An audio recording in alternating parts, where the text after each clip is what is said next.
朋友们好，这个频道是和您分享古今中外的奇闻趣事的，欢迎您订阅。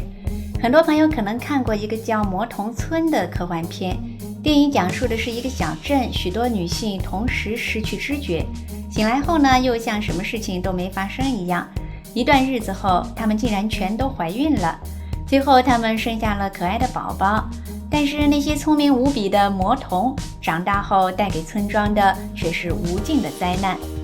外星人借种生子有没有可能呢？几年前在意大利的一家电视台曾经播出一个视频，讲述的正是一位女子突然被外星人绑架，后来怀孕生下一个外星宝宝的离奇经历。意大利 Mediaset 电视台神秘系列事件中播出了关于乔凡娜的故事。这是一位来自切尔丹尼亚的意大利女性，她自称4岁时便曾被外星人绑架过，长大后呢，开始被施以人工受精，总共怀孕过18次。乔凡娜身上还留有神秘的灵光。乔凡娜描述说，事发的时候她看到一个有金属光泽的飞碟，自己便无意识地走进去了。随后出现了4个不明物体，他们用思维感应告诉他将会对他做一些事情，要他别动。意大利媒体报道这件事情的时候，乔凡娜已经41岁了。视频中除了有一名奇怪的婴儿照，还有当时他用手机拍下的外星人照片和 UFO 的视频及照片。研究人员发现，乔凡娜身上的神秘的灵光并不是自然界产生的。另外也发现他脑中有置入物，但是这种物质并无法鉴定。乔凡娜说，外星人处于灭绝状态，他们希望通过地球人来孕育他们的下一代。无独有偶美国也有一位自幼便经常与外星人接触的女子，在一次奇怪的流产经历后，她才发现可能被外星人借腹生子了。在《新纪元周刊》32期的一篇采访报道中说，一位美国妇女黛比·雷纳德自3岁起便曾有另类接触，外星人带她去一个外星人城市探访，最后一次接触外星人则是她37岁的时候。在接触外星人时，外星人使用意念传感和她沟通，而外星人的外观种类则有好几种。在长相上，黛比说他们基本上长得一样，有4个手指和脚趾，光着脚，皮肤很松很软，可以捏着提起来，身上呢会发出一种奇怪的味道，有点像蛇的土腥味，也有点像下雨前的味道。它们还能够变成动物或者变成人类，它们也可以变成你认识的任何人。黛比认为外星人也有好的与坏的，他经常碰到的外星人朋友布莱斯壮就是一个好外星人，多年来一直对他很友善。另外，这外星人还告诉黛比，他到地球的目的是监督地球人，确保地球人没有受到污染的影响。有一回，黛比在外星人的飞船上看到一些一半像人类一半像外星人的孩子，他们像婴儿一样的哭着。外星人朋友布莱斯壮陆续抱了3个混种宝宝给他看，他突然有一种强烈的感觉，这3个婴儿好像都是他的。当孩子被抱走的时候他内心深处就好像有东西被割下一样，这可能就是母爱的天性吧，让他难过的哭了出来。黛比就问，这些孩子是谁从哪里来的？外星人则是笑而不答。1999年，黛比看到混种外星宝宝的2年之后，有一天她发现下体突然在流血，还流出血块。到医院检查后，医生说她流产了，但是并没有找到胎儿，因此医生猜测说，或许是黛比在流血的时候，胎儿随着血块掉在厕所里了。这次奇怪的流产经验才让黛比想起了自己以前也有过3次类似的经历，分别是在她24岁、30岁和33岁的时候，那几次都是下体流出大量的血块，只是呢她也没有太在意，便没去看医生。黛比经历这次流产后，就再也没有见过她的外星人朋友布莱斯壮。她突然意识到，这飞船上面的混种宝宝可能就是她的孩子。那外星人可能是在她要排卵的时候，就用了她的卵，植入了他们的精子，然后又利用了他的身体，把孩子孕育到一定周数后，外星人便把孩子弄走了。混种外星人宝宝的真实性或许还是令人难以置信，不过确实在不同国家都有声称自己和外星人有过性接触的女性甚至男性。我们以前做的节目中也提到过有外星人向人类借种的都市传闻，但是据说人类和外星人杂交的类人基本上也难以存活。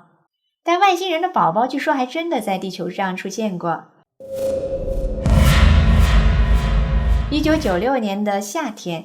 俄罗斯乌拉尔地区发生了一件轰动全国，甚至引起世界关注的大事。当地的农村发现了一个怪物，也就是后来所谓的乌拉尔外星人克什特姆小矮人。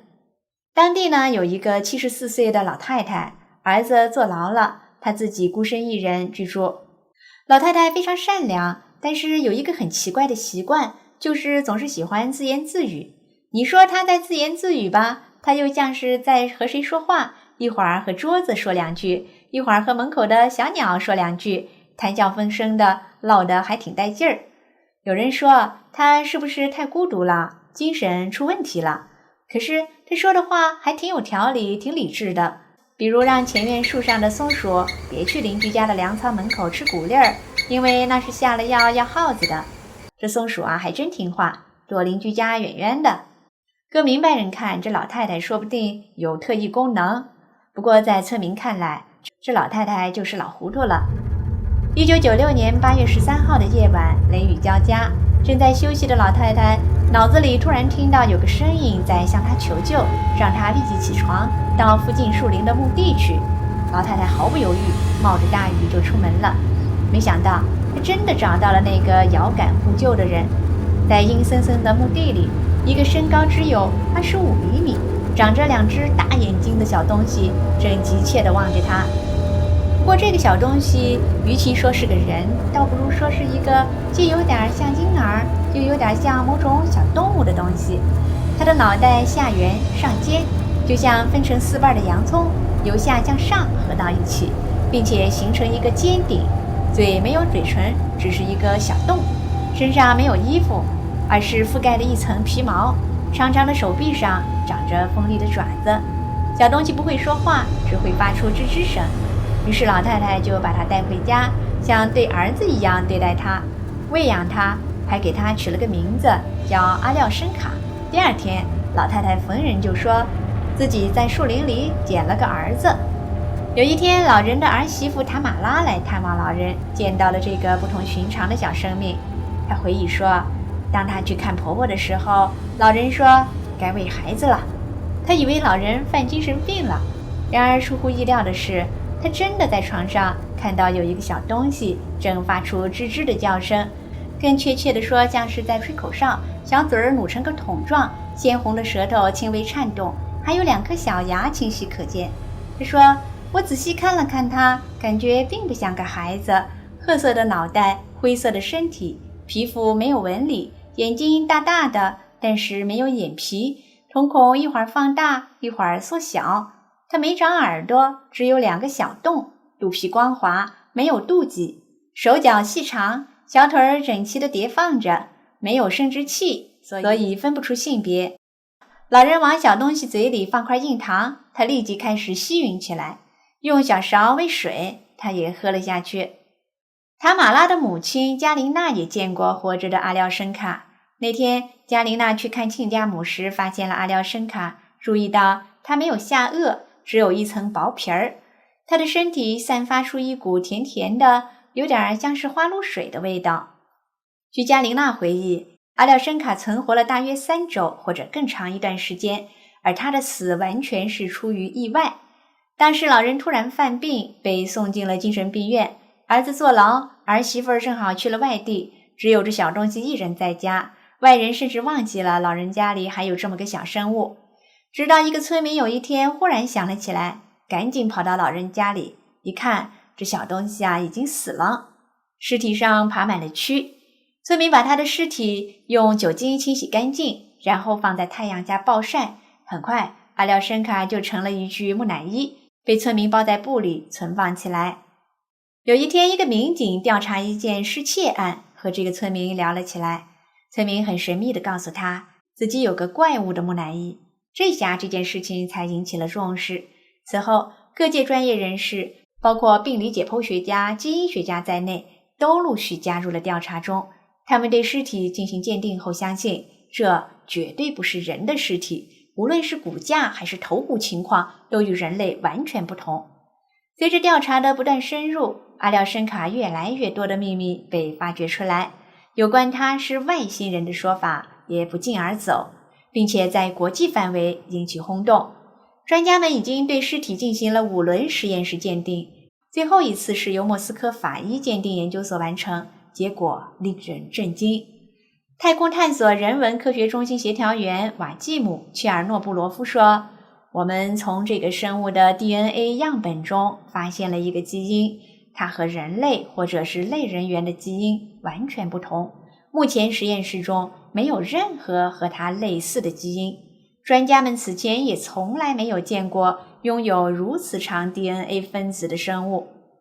俄罗斯学者最后认定，这个生物不是地球种类，是个不折不扣的外星人。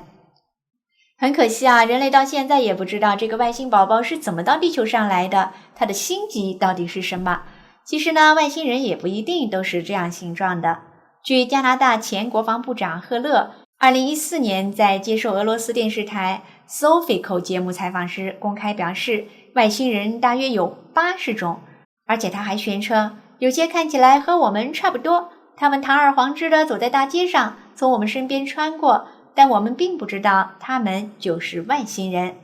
有些自称和外星人接触过的女子也确实提到，外星人可以变换外表，甚至可以变成我们所认识的人。许多事件及记录已经证实了外星人的存在，但是对于外星人来探访地球的目的仍然是个难解之谜。那么是否就像乔凡纳说的，外星人处于灭绝状态，所以他们逃到了地球寻求出路？不过看到地球现在这个灾难重重的样子，不知道他们是不是会很失望。那么我们人类真的应该做得再好一些才行啊。